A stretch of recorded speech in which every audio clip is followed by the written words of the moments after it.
Merci, M. David, c'est un moment opportun. Donc, comme nous avons 10 minutes, et nous allons résumer tout ce qui concerne la religion. Donc, par son étymologie, la religion, religare, unie, respecter, et puis ensuite relier. Donc, l'homme est profondément religieux de nature, par les désirs et instincts. Par les désirs, l'homme choisit une religion pour satisfaire ses propres besoins. De manière instinctiviste, des fois, et la vie de chaque jour peut conduire l'homme vers l'égocentrisme. En fait, la religion n'a pas une définition universelle. Et elle se tourne vers la philosophie pour dire que pas de définition universelle pour la religion. Pourquoi? Parce que chaque homme comprend la religion sur un angle bien déterminé. Et pour un auteur, la religion, c'est la relation de l'homme avec Dieu. Et la relation de l'homme avec un esprit des esprits. Bon, cette définition est encore floue. Et il y a des grandes religions, par exemple l'islamisme, le bouddhisme, etc. Bon, si nous prenons en Haïti, les vaudous, c'est une religion aussi, mais auparavant, il n'était pas une religion. C'est avec Jean-Baptiste Maumé, ainsi par la Angleterre, c'est Jean Prasmas.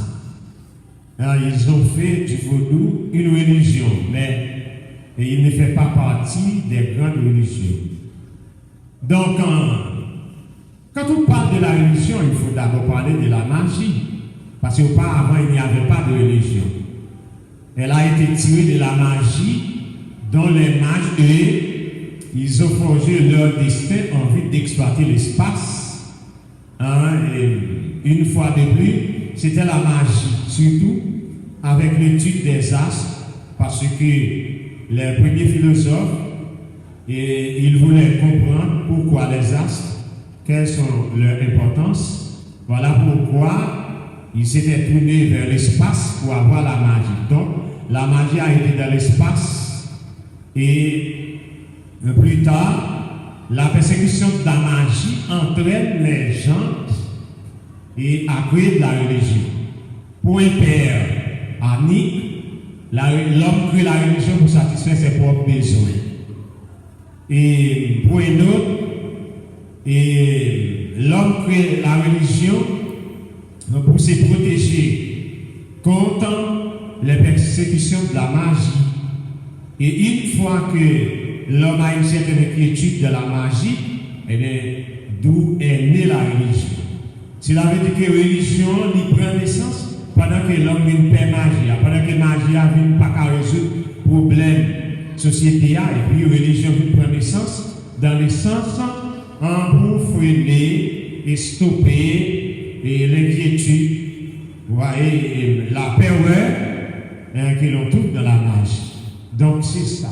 La religion par l'autre bagaille, c'est résoudre les problèmes humains.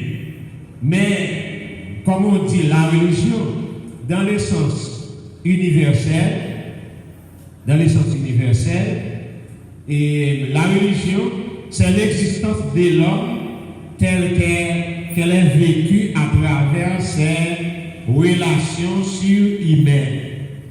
Et dans le sens universel, le sentiment commun à toute religion, c'est la dépendance de l'homme, d'un être ou de quelqu'un qui le dépasse. Ça, dans le sens universel. Et la nature universelle de la religion, tous les peuples possèdent une religion. Mais le communisme a une religion personnelle à lui. Alors, pour parler de cette religion, il y a 3 éléments fondamentaux lesquels une religion peut avoir un dogme, Deuxièmement, une doctrine. Et troisièmement, des adhérents.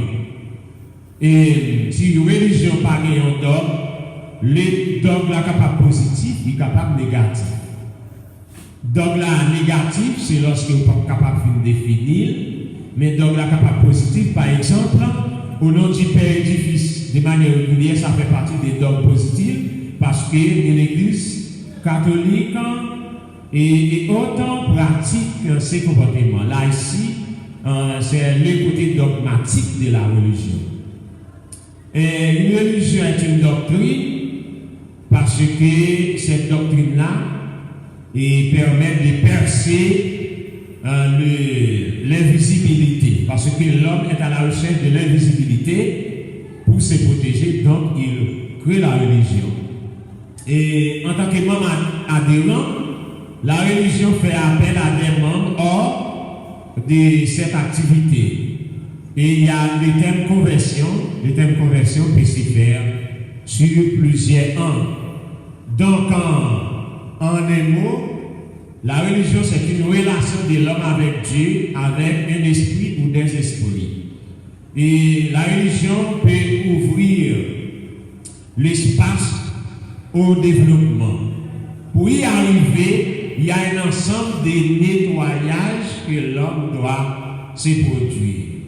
Donc, à cet effet, Attila Jean-Jacques, il est prêt de nous fournir certaines réalités sur le développement.